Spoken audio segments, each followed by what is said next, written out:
विश्वं दर्पणदृश्यमाननगरी तुल्यन्निजान्तर्गतं पश्यन्नात्मनि मायया बहिरिवोद्भूतं यथा निद्रया यस्साक्षात् कुरुते प्रबोधसमये स्वात्मानमेवाद्वयं तस्मै श्रीगुरुमूर्तये नमः इदं श्रीदक्षिणामूर्तये बीजस्यान्तरिवाङ्कुरो जगदिदं प्राङ्निर्विकल्पं पुनः मायाकल्पितदेशकालकलना वैचित्रचित्रीकृतम् मायावीव विजृम्भयत्यपि महायोगी वयस्वेच्छया तस्मै श्रीगुरुमूर्तये नमः इदं श्रीदक्षिणामूर्तये तस्मै श्रीगुरुमूर्तये नमः इदं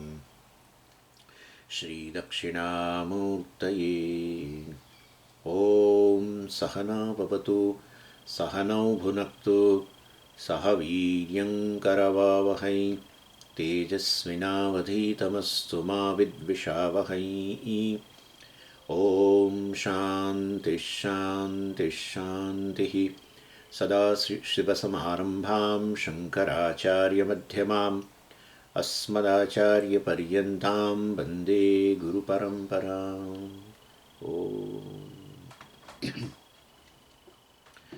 એટલે આત્મા અને અનાત્માની ચર્ચા કરી. મૂળ તો પ્રશ્ન કરેલો ને 50મા શ્લોકની અંદર શિષ્યએ પ્રશ્ન કરેલો. એટલે આમાં એ 50મા શ્લોકમાં ઘણા પ્રશ્નો હતા. આત્મા શું છે, અનાત્મા શું છે, બંધ શું છે, મોક્ષ શું છે, વગેરે વગેરે. બંધનનું સ્વરૂપ શું છે, મોક્ષ કેવી રીતે પ્રાપ્ત થાય વગેરે એ પ્રશ્નો જે કરેલા એમાંથી આચાર્યએ 2 પ્રશ્નના ઉત્તર આપી દીધા. આત્મા શું છે અને અનાત્મા શું છે. કેટલા વખતથી ચર્ચા ચાલે. અનાત્મામાં પેલા સ્થૂળ સૂક્ષ્મ કારણ શરીર એ છે, બધું અનાત્મા છે. એટલે સ્થૂળ શરીર શું છે, કારણ શરીર, સ્થૂળ સૂક્ષ્મ શરીર શું છે. એટલે શરીર કયું એટલે બધું પ્રપંચ પણ આવી ગયું, વ્યષ્ટિ અને સમષ્ટિ બંને. સ્થૂળ પ્રપંચ. પછી આત્મા શું છે એની ચર્ચા. પહેલાં અનાત્મા શું છે એ પ્રશ્નનો ઉત્તર આપ્યો ગુરુજી. પછી આત્મા શું છે એનો ઉત્તર આપ્યો. એટલે બહુ ઇલાબોરેટલી એની ચર્ચા થઈ. શંકરાચાર્યજી હવે ત્રીજો ટોપિક, મતલબ કે ત્રીજો પ્રશ્ન જે હતો શિષ્યનો એ બંધન વિશેનો. કોનામ બંધ, આવો પ્રશ્ન કરેલો. કથમ એષ બંધ આગત, કથમ કેવી રીતે આ બંધન આવી ગયું. એટલે મતલબ કે મેં એવું તો વળી શું કર્યું કે મને જેલમાં પૂરવામાં આવ્યો, એવો અર્થ આવે. બંધન એટલે શું? કથમ એષ આગત, કથમ પ્રતિષ્ઠા અસ્ય, અસ્ય બંધસ્ય કથમ પ્રતિષ્ઠા, એની પ્રતિષ્ઠા શું છે. કથમ વિમોક્ષ, કેવી રીતે, ક્યારે હું છૂટીશ એમાંથી, મતલબ આ જેલમાંથી ક્યારે છૂટીશ એમ. એનીવે, એટલે આ બધા પ્રશ્નોનો ઉત્તર બાકી છે. આજે મેં કહ્યા તે કોનામ બંધ, કથમ એષ આગત, કથમસ્ય પ્રતિષ્ઠા, કથમ વિમોક્ષ વગેરે બધા પ્રશ્નોના ઉત્તર બાકી છે. આત્મા કહ અનાત્મા કહ એ પ્રશ્નોના ઉત્તર આપી દીધા. એટલે હવે આ 139મા શ્લોકની અંદર આ પ્રશ્નનો ઉત્તર પાય છે. કોનામ બંધ. અને બહુ સરળ. આપણે બંધનની વ્યાખ્યા વેદાંત શાસ્ત્રમાં સરળ. શરીર જે છે એમાં આત્મબુદ્ધિ કે શરીરને આત્મા કેવો એ નામ બંધન. આત્માને આત્મા કેવો તો તમે મુક્ત જ છો, કારણ કે આત્મા મુક્ત છે. હવે આત્મામાં જ આત્મબુદ્ધિ હોવી તો મોક્ષ. આત્મા મુક્ત જ છે તો તમે કહેશો હા હું મુક્ત છું. પણ અનાત્મમાં આત્મબુદ્ધિ એટલે કે ખાસ કરીને શરીર, મન, બુદ્ધિ, ઇન્દ્રિય, પ્રાણ વગેરે જે છે એ સંઘાતમાં આત્મબુદ્ધિ એ વાસ્તવની અંદર એવું એ પ્રકારનો જે ખ્યાલ એને જ બંધન કહેવાય.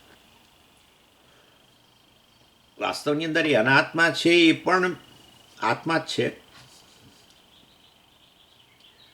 અનાત્મા નામની વસ્તુ તો આપણે અત્યારે આ શરૂઆત કરી એટલે શરીરમાં આત્મબુદ્ધિ એટલે કે ભાઈ એ અનાત્મા છે, એને આત્મા ન કહેશો. આત્મા વાસ્તવમાં સચ્ચિદાનંદ છે, પણ એ સચ્ચિદાનંદનો આ મિથ્યા દેખાવ એનું નામ જ અનાત્મા. બીજું કશું છે જ ક્યાં? આત્માથી અન્ય એટલે પેલું બૃહદારણ્યકની અંદર કહ્યું, ઇદમ સર્વમ યદયમ આત્મા. ઇદમ સર્વમ, આ જે કાંઈ છે, યત ઇદમ સર્વમ, જે કાંઈ છે, આ જે કાંઈ છે, યત ઇદમ સર્વમ, આ જે કાંઈ છે, સબ્જેક્ટ ઓબ્જેક્ટ, વિષય વિષયી, બધી જ વસ્તુ એ કેવળ આત્મા જ છે. એટલે દ્રષ્ટિએ અનાત્મા નામની વસ્તુ રહી જ નહીં ને પછી. પરંતુ શરૂમાં વિવેક કરવા માટે આવું કરવું પડે, કારણ કે એક જ શરીર, મન, બુદ્ધિ વગેરેની અંદર આત્મબુદ્ધિ હોય, એને અહમ કયા કરવું, તો આપણે કહીએ કે ભાઈ એ તો અનાત્મા છે. તમે વાસ્તવમાં વિલક્ષણ છો, સચ્ચિદાનંદ છો. પછી કહે કે ખરેખર અનાત્મા છે, આત્મા જ છે. પણ પછી તો બધા અનાત્માને આત્મા કહેતા થઈ ગયા. એકમાંથી છૂટીને અહમ બુદ્ધિ, અને પછી જાણ્યું કે હું તો સચ્ચિદાનંદ છું, તો પછી હું સચ્ચિદાનંદ બધાને વ્યાપેલો, સચ્ચિત, હું સચ્ચિત બધાને વ્યાપેલો જ છું. એ દ્રષ્ટિએ આનંદ, આનંદને છે ને જરા બાજુએ રાખવાનું, કારણ કે પછી તકલીફ પડે છે. આ બધું સચ્ચિદાનંદ છે. આ પેન સચ્ચિદાનંદ કે સચ્ચિત તો બરાબર સમજ્યા સ્વામી, પણ આ પેન આનંદ છે એટલે શું? એટલે એને આ બાજુ રાખો, સચ્ચિત. કોઈ પણ વસ્તુ સચ્ચિતથી દૂર નથી. કોઈ પણ વસ્તુ સચ્ચિતને રિપ્લેસ કરી શકતી નથી. એવું જ છે ને. તમે કહો કે આકાશ, તો આપોઆપ સચ્ચિત આવી જ ગયું અંદર. હા, આકાશ છે, આકાશની સભાનતા છે, ચૈતન્યથી વ્યાપ્ત છે, તો જ તમે આકાશથી સભાન બનો. તમારાથી જ વ્યાપ્ત છે માટે તમે આકાશથી સભાન છો, તમે ચૈતન્ય. આટલું સરળ છે. આકાશ બરાબર આકાશની સભાનતા, આકાશ બરાબર આકાશનું અસ્તિત્વ, બરાબર આકાશની સભાનતા, વગેરે વગેરે. સચ્ચિત, કોઈ પણ વસ્તુ સચ્ચિતથી દૂર નથી. સચ્ચિતને ડિસ્પ્લેસ કરી શકતી નથી, એને દૂર કરી શકતી નથી. એ આવે છે ને જાય છે.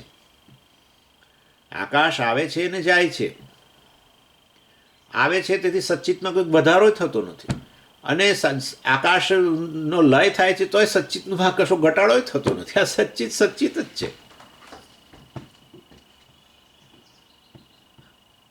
આ અહમ શબ્દનો વાસ્તવિક અર્થ છે. અહમ શબ્દનો અહંકાર કરો એ તો વાસ્તવમાં તાદાત્મ્યને કારણે. જીવ, અહંકાર, વ્યક્તિ, કરતા ભોગતા પ્રમાતાઓને એ અહમ શબ્દનો વાચ્યાર્થ કહેવાય, ડાયરેક્ટ મિનિંગ. એ જ અર્થમાં બધા વાપરે છે ને, માટે વાચ્યાર્થ એટલે પોપ્યુલર મિનિંગ, પ્રસિદ્ધ અર્થ. પરંતુ આપણે જોઈએ છીએ કે આ બરાબર છે. પ્રમાતા આવે છે ને જાય છે, તોય પેલો અહમ તો રહી જ જાય છે. પ્રમાતા આવ્યો, અહમ તો રહ્યો છે. પ્રમાતા ગયો, તોય અહમ તો રહ્યો છે. હા, તો આ અહમ તો ખરેખર પ્રમાતા વગરનો છે. હું જે હંમેશા વાત કરું છું કે અહંકાર સાક્ષીનો વિવેક કરવો એ બહુ જરૂરી છે. કરતા આવ્યો, અહમ રહ્યો, કરતા ગયો, તોય અહમ તો રહ્યો જ. એટલે તો પેલો અહમ પછી ભોગતા સાથે જોડાઈ શકે છે. ભોગતા આવ્યો તો અહમ એની સાથે, ભોગતા ગયો તો અહમ તો રહી જ ગયો, વળી પાછો પ્રમાતા સાથે જોડાવા માટે. આ અહમ એવો છે, એક અવસ્થાની અંદર કરતા ભોગતા પ્રમાતા સાથે જોડાય, એવો ને એવો રહે. એ બધા જતા રહે તો અહમ રહે, પાછો સ્વપ્નાવસ્થામાં જોડાય કોઈક બીજા સાથે.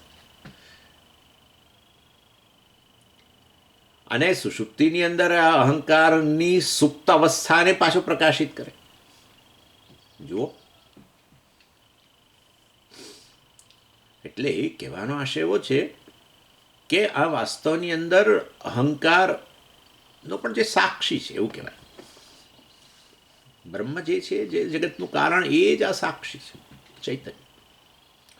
એનીવે, એટલે પછી જ્યારે તમે આવી રીતે કહો તો પછી એનો અર્થ એવો થયો કે જે અહંકારને પણ વ્યાપીને રહેલો છે, પ્રમાતાને વ્યાપીને રહેલો છે. પ્રમાતા આવે ત્યારે પણ એને વ્યાપીને રહેલો છે. પ્રમાતા જાય તો પણ એના વગરનો છે. પ્રમાતા હતો ત્યારે એને વ્યાપીને રહ્યો હતો. કરતા આવે તો પછી કરતાને વ્યાપીને રહે. આવે જ અહમમાંથી, એટલે પછી એનાથી વ્યાપ્ત જ હોય ને. જે વસ્તુ જેમાંથી આવતી હોય એમાંથી વ્યાપ્ત હોય, એનાથી જ વ્યાપ્ત હોય. ઘડો માટીમાંથી આવતો હોય તો માટીથી જ વ્યાપેલો હોય ને. કારણ કે મેં તમને કહ્યું કે આ કરતા ભોગતા પ્રમાતા કેમ સમય એવી તો કહો છો કે આ વાસ્તવમાં સાક્ષીમાંથી જ બધા આવ્યા? કારણ કે સાક્ષી ક્યારેય દૂર જ નથી થઈ શકતા એ લોકો. કરતા ભોગતા પ્રમાતા ક્યારેય વાસ્તવની અંદર આ સચ્ચિતથી દૂર જ નથી. સચ્ચિત વગર એમની તમે કલ્પના જ નહીં કરી શકો. એ લોકો સચ્ચિતને ડિસ્પ્લેસે કરી શકતા નથી, એમ મારું કહેવું છે. કોઈ દિવસ ઘડો માટીને ડિસ્પ્લેસ ન કરી શકે. ઘડો ક્યારેય માટીથી દૂર નથી. ઘડો માટીને ક્યારેય ડિસ્પ્લેસ, ઘડો આવે માટી જતી રહી, ઘડાએ માટીને લાત મારી, એવું કશું એવું કંઈ છે ને. હસવું આવે છે ને. એટલે વાસ્તવની અંદર એ જ બતાવે છે કે ઉત્પન્ન થયા એ પહેલાં પણ જે હતું અને આવ્યા બહાર મેનિફેસ્ટ, ત્યારે પણ એનાથી વ્યાપ્ત હતા અને એમાં જ લય પામે. ઘડો માટીમાંથી જ આવ્યો, ઘડો માટીથી જ વ્યાપ્ત હતો, એનાથી ક્યારેય દૂર હતો જ નહીં, એને ડિસ્પ્લેસ પણ નથી કરી શકતો માટીને. ઘડો માટીમાં જ લય પામે છે, એવું છે.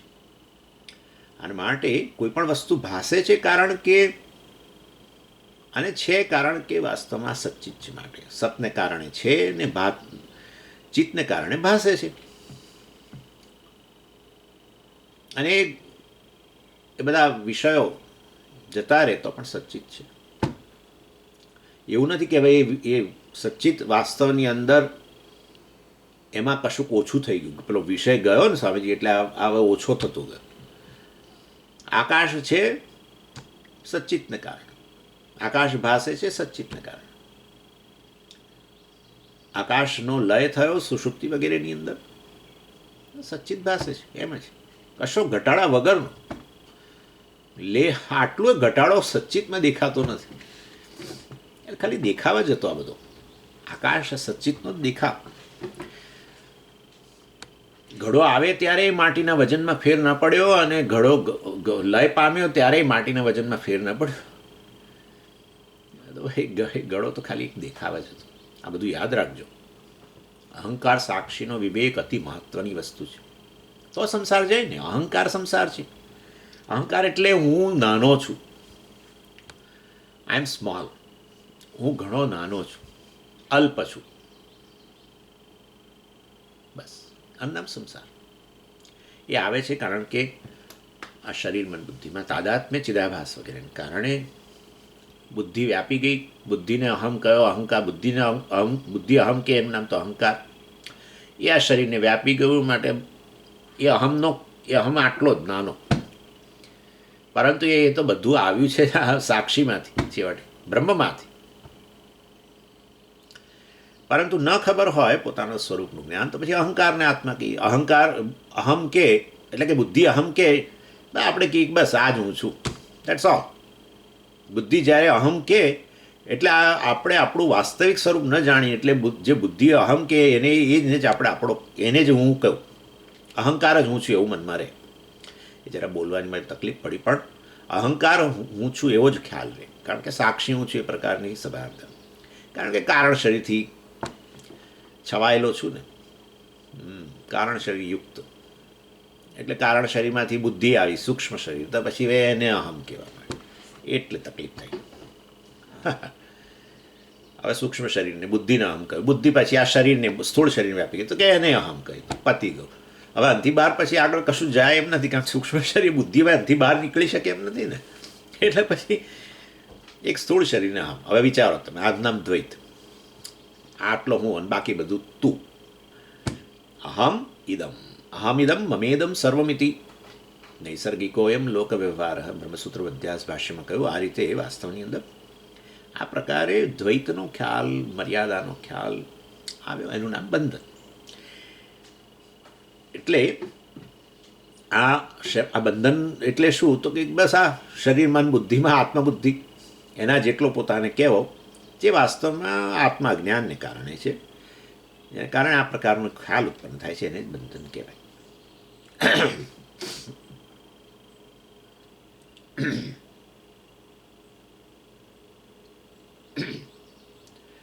એટલે આ ખ્યાલ ઉત્પન્ન કરનાર પણ હું જ છું અજ્ઞાનને કારણે, અને ખ્યાલ જેના વિશે ઉત્પન્ન થાય છે એ પણ હું છું. મારા વિશે જ, મારા દ્વારા જ આ પ્રકારની ભૂલ થાય છે, કારણ કે આ અજ્ઞાનથી આવૃત છું. એટલે જેને કહીએ ને, આ પ્રકારની મિસ્ટેક કરનાર અને મિસ્ટેક જેના વિશે થાય છે એ બંને હું જ છું. મારા વિશે જ, મારા દ્વારા જ ભૂલ થાય છે, એમ કહેવાનો આશય છે. આવું હોતું હશે, આવું જ હોય ને ત્યારે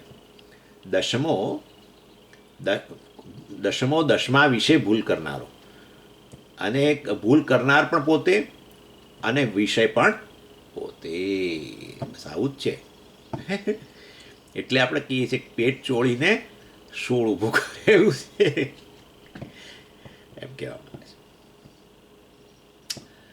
સબ્જેક્ટ આપણે કહીએ ને, આ લોકો સબ્જેક્ટ, ભૂલ કરનાર એ પણ ને ભૂલનો વિષય પણ.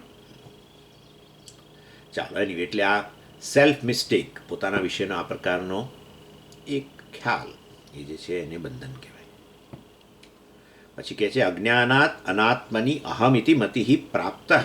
139માં શ્લોકની અંદર આ જેમાં આપણે આ ચર્ચા કરી રહ્યા છીએ, આ બંધનની ચર્ચા કરવામાં આવે છે. 2 શ્લોક છે, 39 અને 40, બંનેની અંદર બંધનની ચર્ચા છે. કોનામ બંધ. અજ્ઞાનાત અનાત્મની અહમિતિ મતિ પ્રાપ્ત. અજ્ઞાનને કારણે અનાત્મ વિષય અથવા અનાત્મામાં આત્મબુદ્ધિ કરનાર, અનાત્મા શરીર, મન, બુદ્ધિ વગેરેની અંદર અહમિતિ મતિ, એમાં અહમ બુદ્ધિ કરનાર, આત્મબુદ્ધિ કરનાર જે છે, અહમિતિ મતિ પ્રાપ્ત. જુઓ, અનાત્મામાં અહમ ઇતિ મતિ. મતિ કહ્યું એટલે આમ તો મતિ એટલે તો બુદ્ધિ, ઇન્ટેલેક્ટ. પણ અહીંયા મતિનો અર્થ આપણે ફક્ત ગણવાનો ભ્રમ, ભ્રાંતિ. મતિ બરાબર ભ્રાંતિ. અનાત્મામાં અહમપણું કરવું એને કંઈ આપણે જ્ઞાન કે બુદ્ધિ એવું તો ન જ કહીએ. મતિનો અર્થ જ્ઞાન પણ થઈ શકે, પણ અહીંયા મતિનો અર્થ શું કરવાનો? ભ્રાંતિ. અહમિતિ પ્રત્યય એવું પણ તમે કહી શકો. એષ અસ્ય પુંસઃ બંધ. બસ, અનાત્મામાં અહમપણું કરવું એ પ્રકારની ભ્રાંતિ જ અસ્ય પુંસઃ, આ પુરુષ, આ વ્યક્તિ માટે, આ મનુષ્ય માટે આ બંધન છે. આ પ્રકારે એની વ્યાખ્યા કરી. એટલે આમ પૂજ્ય સ્વામી હંમેશા કહે કે પોતાના વિશેનો નિર્ણય એનું નામ બંધન, પણ પોતાના વિશેનો યોગ્ય નિર્ણય તો મોક્ષ, પોતાના વિશેનો ખોટો નિર્ણય તો બંધન. અને પોતાના વિશે નિર્ણય પણ એવું સ્વામીજી, પોતાના વિશે નિર્ણય જ ન કરીએ તો બહુ સારું. પોતાના વિશે નિર્ણય કરીએ જ નહીં, કશો જ, તો સારું. એ તો સુષુપ્તિ જ છે. સુષુપ્તિમાં મજા જ છે, ગાલા ટાઈમ, આનંદ જ આનંદ છે. બીજું ક્યાં શું છે? કશું. પોતાના વિશે કોઈ નિર્ણય નહીં. પણ જેવા જાગૃત થઈ, અંતઃકરણ જાગૃત થાય એટલે પોતાના વિશેનો નિર્ણય શરૂ થાય તરત. સેલ્ફ કોન્શિયસ, પોતાના આત્મસભાનતા પૂરેપૂરી સભાનતા છે ને પોતાના વિષયની, જગત વિષયની, અને પાછું પૂરેપૂરી સભાનતા. પ્રાણીઓમાં પૂરેપૂરી સભાનતા નહીં, આત્મસભાનતા પૂરી નથી, નહીં તો એ લોકો કપડાં પહેરે. હા, જેને પણ આત્મા કહો એના વિશે પૂરી સભાનતા આવે તો પછી કપડાં પહેરતા થઈ જાય. પણ મનુષ્ય એવું જ છે ને, પોતાના વિશેની પૂરી સભાનતા એટલે આપણને લાંછન લાગે ન પહેરીએ તો. આવું છે. પણ પોતાના વિશેની પૂર્ણ સભાનતા હોય તો પોતાના વિશેનો યોગ્ય નિર્ણય પણ હોય. કારણ કે હું મારી જાતથી સભાન છું, માટે હું જેવો છું એવું હું જાણું છું. ના, એટલે પોતાના વિશેની પૂર્ણ સભાનતા અને પોતાના વિશેનું અજ્ઞાન પણ ખરું પાછું, અને માટે પોતાના વિશે ખોટો નિર્ણય થાય. પોતાના વિશેની પૂર્ણ સભાનતાને કારણે પોતાના વિશે નિર્ણય કરવાની ક્ષમતા આવી, પણ પોતાના વિશેની પૂર્ણ સભાનતા હોવા છતાંય પોતાના સ્વરૂપનું અજ્ઞાન હોવાને કારણે પોતાના વિશેની ખોટો નિર્ણય થયો. એનું નામ બંધન. That's all. પોતાના વિશેનો યોગ્ય નિર્ણય વેદાંત શાસ્ત્ર અને આચાર્યની મદદથી કરવો, એનું નામ મોક્ષ. પોતે મુક્ત છે, બસ આવો આનંદ લેવો. પોતે મુક્ત છો, તમે મુક્ત છો. અરે પણ સ્વામીજી આ નથી હજુ સમજાતું. પણ તેથી કરીને તમે બંધનમાં આવતા નથી. તમારા વિશેનો સાચો નિર્ણય જ્યારે કરશો ત્યારે પોતાના વિશે સાચો નિર્ણય કરશે તો એ મુક્તિનો અનુભવ કરવાનો છે, આનંદનો. દસમા પોતાના વિશે ખોટો નિર્ણય કરે ત્યાં સુધી રડતો રહેવાનો છે. બસ આટલો જ ફેર છે. પણ તમે દસમો પોતાના વિશે ખોટો નિર્ણય કરે તેથી એનું સ્વરૂપ નથી બદલાયું. એ પોતે હજુ દસમો જ છે, મુક્ત જ છે. પણ એને નિર્ણય કરવાની જરૂર છે. એ શાસ્ત્ર પ્રમાણની મદદથી થાય ને. યોગ્ય નિર્ણય કરવો એટલે કે જ્ઞાન, પોતાના વિશેનું જ્ઞાન. જ્ઞાન માટે પછી પ્રમાણ જોઈએ, જ્ઞાનનું સાધન જોઈએ, અને એ છે શાસ્ત્ર આચાર્યની મદદથી પછી પોતાના વિશે સાચો નિર્ણય કરે. ત્યારે એમ કે હવે હું મુક્ત છું. ખરેખર પહેલાં એ મુક્ત જ હતો, પણ નિર્ણય ખોટો થઈ ગયો હતો. સમજો આ બધું, આ વસ્તુ ચર્ચા બંધનની અંતર્ગત આ પ્રકારની છે. અહીંયા શંકરાચાર્યજી આ પ્રકારે વ્યાખ્યા કરે છે. એટલે અનાત્મની અજ્ઞાનાત, જો અજ્ઞાનાત અનાત્મની અહમિતિ મતિ પ્રાપ્ત એષ અસ્ય પુંસઃ બંધ. આ વ્યક્તિ માટે આ જ તો બંધન છે.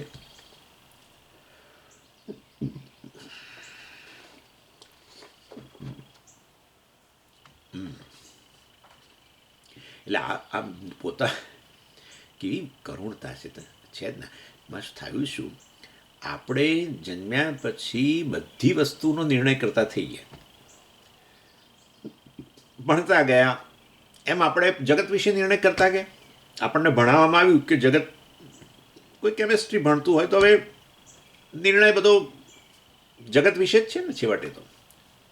રસાયણો વિશે, ફિઝિક્સ ભણતું હોય બધા ફિઝિક્સ, આ બધા જગતના બધા નિયમો વિશે. અને પરમાણુ શાસ્ત્ર ભણનાર પરમાણુ વિશે નિર્ણય કરે, ક્વોન્ટમ મિકેનિક્સ ભણનાર ક્વોન્ટમ મિકેનિક્સ વિશે બધો નિર્ણય કરે. આમ જગતના જુદા જુદા વિષયો વિશે નિર્ણય આપણે કરતા ગયા, પણ આ નિર્ણય કરનારાનો પોતાના વિશેનો નિર્ણય હજુ યોગ્ય નથી થયો. હા, આ વિશ્લેષણ કરનારો છે, જગતનું વિશ્લેષણ કરનાર, વિવિધ વિદ્યાશાખાઓમાં જ્ઞાન પ્રાપ્ત કરનારી કરીને એ પોતાના વિશેનો એનો નિર્ણય હજુ યોગ્ય થયો નથી. તે નથી થયો તો એક દિવસ થઈ જશે સ્વામીજી. એ નથી થતો. જ્યાં સુધી તમે તમારા વિશેનો ખોટો નિર્ણય ચાલુ રાખો ત્યાં સુધી એ ચાલુ જ રહે. કારણ કે અજ્ઞાન અનાદિ છે ને, અને માટે આ એને કારણે પોતાના વિશેનો જે ખોટી ગેરસમજ, મતલબ ખોટી ગેરસમજ ના કહેવાય, ગેરસમજ, એ ચાલુ જ રહે. જન્મો જન્મ ચાલુ રહે. ભગવાન ખાલી જન્મ આપે છે એના માટે જ કે પોતાના વિશેની સમજ સુધારે લો, તમે ગેરસમજમાંથી મુક્ત થઈ જાઓ. બસ પછી તમારું કામ પતી ગયું. પછી તમારે જન્મ લેવાની જરૂર નથી. અજ્ઞાનને કારણે જન્મ છે, અને તમે અજ્ઞાન, આત્મ વિશેનું અજ્ઞાનને કારણે જન્મ છે, અને એ સમજ તમારી બદલાઈ જાય, અજ્ઞાનને કારણે જે ગેરસમજ છે બદલાઈ જાય, બસ તો પછી હવે આગળ તમારે ફરી જન્મ લેવાની કોઈ જરૂર નથી. આવું છે. એટલે કહેવાનો આશય એવો છે, પણ તું જન્મ્યા પછી આ વ્યક્તિ જગત વિશે બધો બહુ નિર્ણય કરતો રહે, બધું બહુ જ્ઞાન પ્રાપ્ત કરે, જગત વિશેનો નિર્ણય બદલતોય રહે પાછો. કેમ કે જ્ઞાનના તો સીમાડાઓ વિસ્તરતા જ જાય.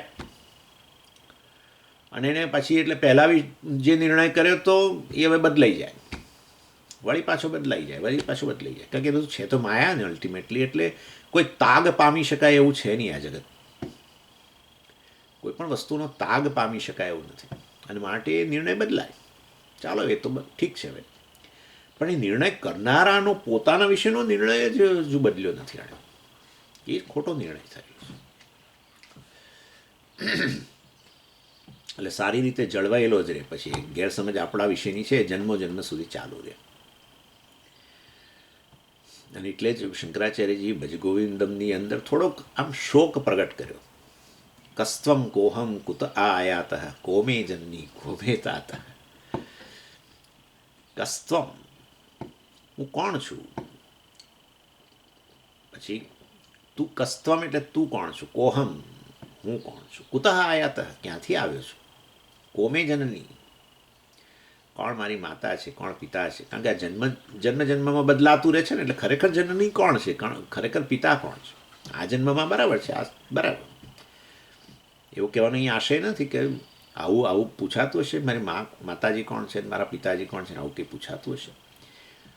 આટલું બધું આ તો મતલબ કે ઇનસેન્સિટિવિટી ને એવું નહીં. કારણ કે અનેક જન્મો આ રીતે પ્રાપ્ત કરતા જઈએ છીએ તો પછી ખરેખર જનની કોણ છે, મારા પિતાજી કોણ છે. એનીવે, એટલે વાસ્તવની અંદર શંકરાચાર્યજી આ રીતે ત્યાં થોડો ખેદ પ્રગટ કર્યો કે આ બધા પ્રશ્નો જે છે આના વિશે કોઈ પોતાના વિશે કોઈ આ પ્રકારનો વિશ્લેષણ કદી કોઈ કરતું જ નથી. સો એશઃ એટલે આ જે છે આ પ્રકારની અનાત્મમાં આત્મમતી થઈ ગયેલી છે, એ જ પુંસઃ બંધ, એ જ વ્યક્તિ માટે બંધન છે. બંધનની વ્યાખ્યા કરી. સારું, ચાલો, એ તો બરાબર છે. તો હવે થઈ બંધન છે તો એનું શું પરિણામ આવશે, અથવા શું એનું પરિણામ છે, ચાલો એ કહો. પરિણામ બંધન ભવિષ્યમાં આવશે ત્યારે શું ભોગવવું પડશે એવું નથી. હવે અત્યારે છીએ જ બંધનમાં, તો હવે એના કારણે શું ભોગવીએ છીએ એ વાસ્તવની અંદર અહીંયા કહી રહ્યા છે. હલો, જી સ્વામીજી.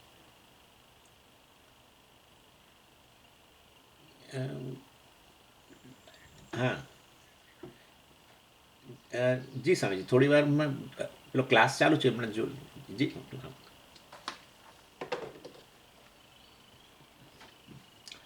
એનીવે, એટલે દૃશ્ય વિવેકનો ક્લાસ છે ને આજે છેલ્લો, એટલે સ્વામીજીનો ફોન. એનીવે, એટલે કહેવાનો આશય એવો છે આનું પરિણામ શું આવશે, બંધનનું પરિણામ શું. જનન મરણ ક્લેશ સંપાત હેતુ. જનન મરણ ક્લેશ સંપાત એટલે હેતુ, કારણ બનશે. બંધન હેતુ, બંધન કારણ છે. જનનમ જન્મ, મરણ મરણ, ક્લેશ ક્લેશ એટલે જન્મ અને મરણની વચ્ચેના અનેક ક્લેશ. મરણ બિલકુલ આવે પહેલાં અનેક ક્લેશ હોય છે, જન્મ્યા પછી કેટલા બધા ક્લેશ, અને પછી જીવન દરમિયાન તો બધા ચાલુ જ રહે છે, અનેક મુશ્કેલીઓ, સમસ્યાઓ બધી. એટલે ક્લેશ સંપાત, સંપાત એટલે એનો ઉદય થવો. આ બધા જન્મ મરણ ક્લેશ એટલે આ જન્મ અને મરણ અને ક્લેશનો ઉદયનું કારણ છે. શું? બંધન. એટલે કે બંધન વાસ્તવમાં આવું પરિણામ લાવે, જન્મ મરણ અને ક્લેશ. એટલે વાસ્તવની અંદર અહીં કહેવાનો આશય એવો છે, આ જે ભૂલ થઈ ગયેલી છે એના કારણે જન્મ આવશે, એના કારણે મરણ આવશે, એના કારણે બધા ક્લેશ આવશે.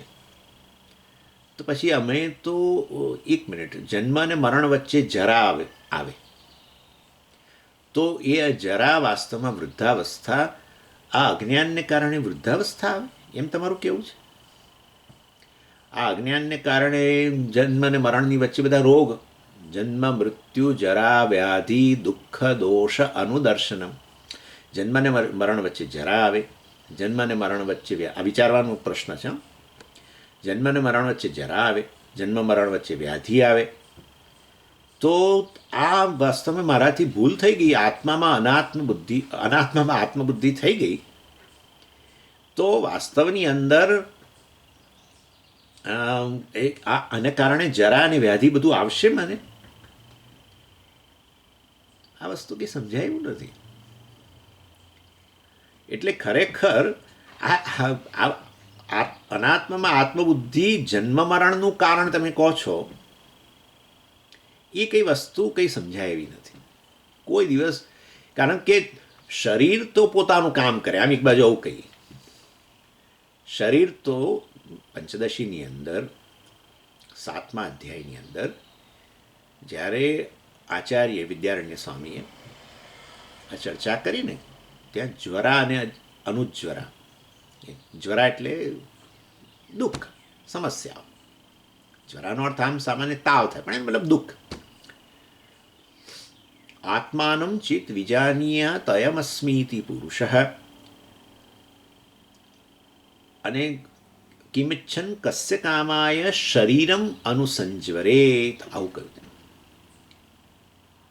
ત્યારે કહ્યું આચાર્યએ, બહુ સરસ કહ્યું કે જ્વરા તો ચાલુ જ રહેશે, અર્થાત આ ત્રણેય શરીરો છે એ ત્રણેય શરીરો હંમેશા જ્વરા એટલે કે સમસ્યાઓથી મુક્ત જ રહેશે, યુક્ત જ રહેશે. પરંતુ એ સમસ્યાઓથી યુક્ત શરીરમાં આત્મબુદ્ધિ જે છે એને કારણે અનુજ્વરા આવે છે. હું દુઃખી છું, મારે અનેક સમસ્યાઓ છે, શરીરને જરૂર સમસ્યાઓ છે, પણ મને સમસ્યાઓ છે. સ્વામીજી, આ વૃદ્ધાવસ્થાની તો બહુ મુશ્કેલી છે.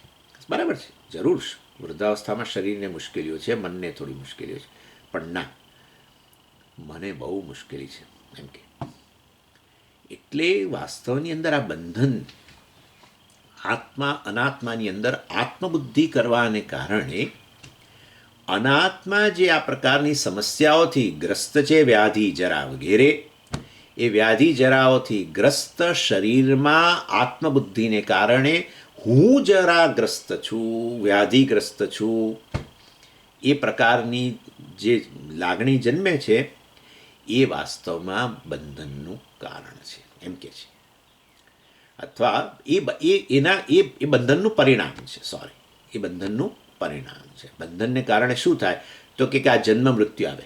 જન્મ મૃત્યુ તો શરીરના છે, પરંતુ જન્મ મૃત્યુ શરીરના આવે ત્યારે શરીરમાં આત્મબુદ્ધિને કારણે મારો જન્મ થયો, આ મને અનેક ક્લેશ છે, મારું મૃત્યુ થશે, મને એને કારણે ભય વગેરે, આ બધું વાસ્તવમાં એ પેલા અનાત્મામાં આત્મબુદ્ધિ કરવાને કારણે થયેલું છે, જેને બંધન કહેવાય. અને એ બંધનને કારણે આ પ્રકારનું પરિણામ આવે કે હું જન્મવાળો છું, હું મરણની અંતર્ગત છું, મને અનેક ક્લેશ છે વગેરે વગેરે. એને ત્યાં બૃહદારણ્યક ઉપનિષદની અંદર અનુજ્વરા કહેવામાં આવ્યું.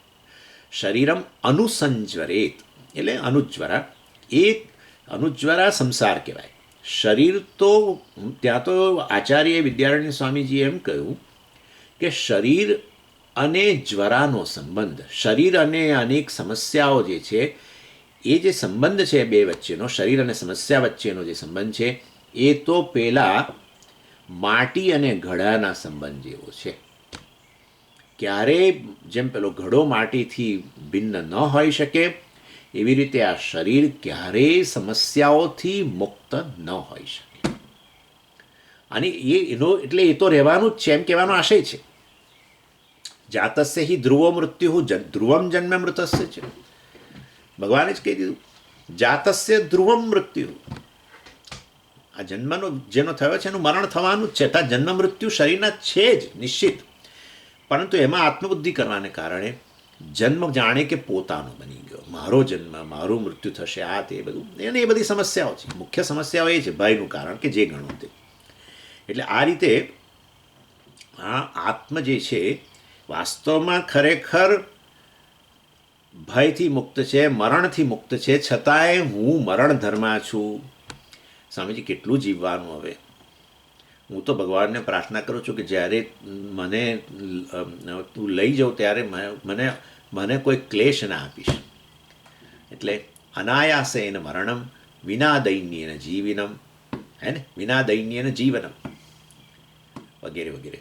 એટલે શંભોને પ્રાર્થના, શંકરને પ્રાર્થના કરે છે, અનાયાસેન મરણમ, મારું અનાયાસે, આયાસ એટલે આ પ્રકારનો સમસ્યાઓ, અનાયાસે કોઈ પ્રકારના દુઃખ વગર, અડચણ વગર મારું મૃત્યુ થજો. બોલો, એટલે આનું નામ આ બંધનનું પરિણામ કહેવાય.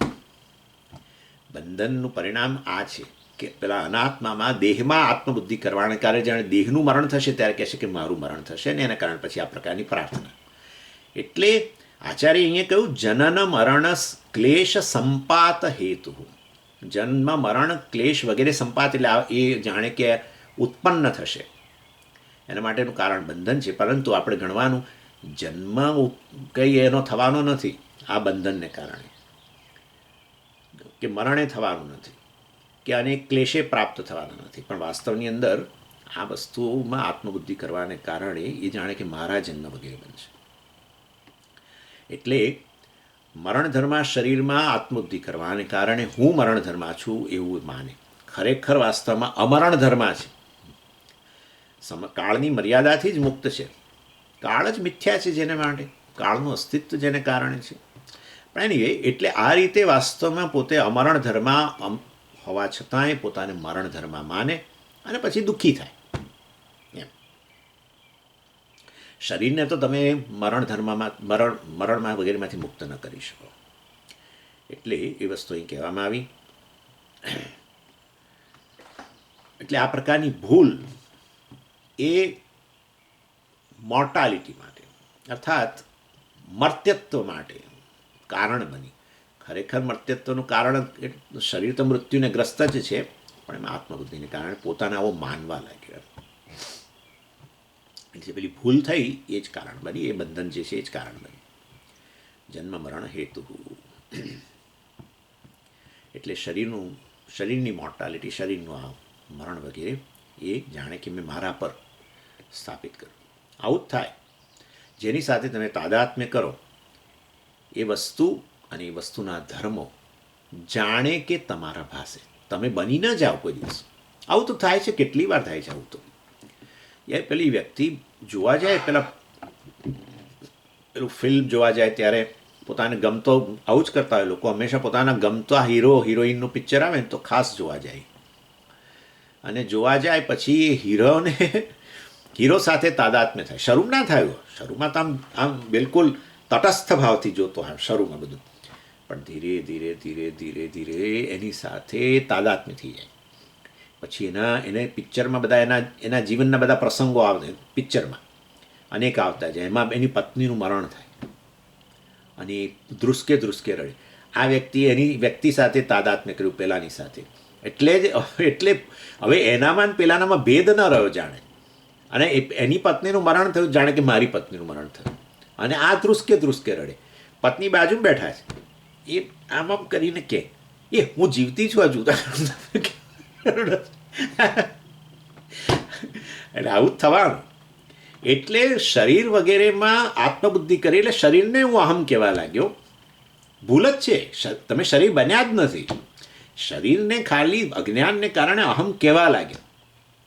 અને પછી શરીરના જે ધર્મ હતા એ જાણે કે તમારા થઈ ગયા, જાણે કે. અને ખાલી આવું જ્ઞાન આપે કે તમે અમરણ ધર્મા છો, તમે તો આત્મા જ છો, તો વળી પાછો સ્વસ્થ થઈ જાય. એનો અર્થ કે હું શરીર તો બન્યો જ નહોતો. પણ આવું એક ભૂલ થઈ ગઈ. અને એને કારણે દેહે પુષ્ટે અહમ પુષ્ટ, દેહે નષ્ટે અહમ નષ્ટ, દેહે વૃદ્ધે અહમ વૃદ્ધ. દેહ વૃદ્ધ થયો તો કે હું વૃદ્ધ છું, દેહ પુષ્ટ થયો તો કે હું પુષ્ટ થયો. આજકાલ જરા શરીર બહુ વધી ગયું છે, આવું બોલે તેનો વાંધો નહીં, શરીર વધી ગયું છે બરાબર.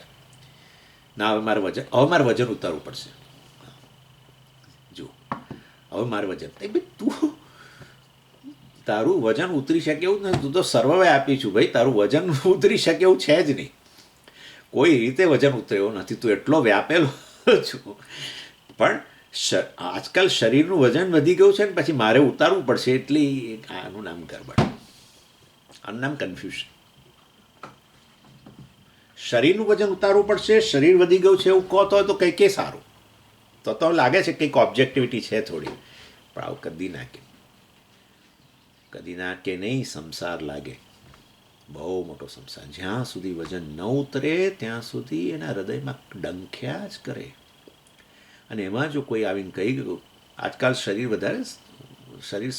તમારું એટલે શું કે આજકાલ થોડું વજન વધ્યું લાગે છે. કોઈ બીજું કહેવું, આમ બરાબર શબ્દો યાદ નથી આવતા.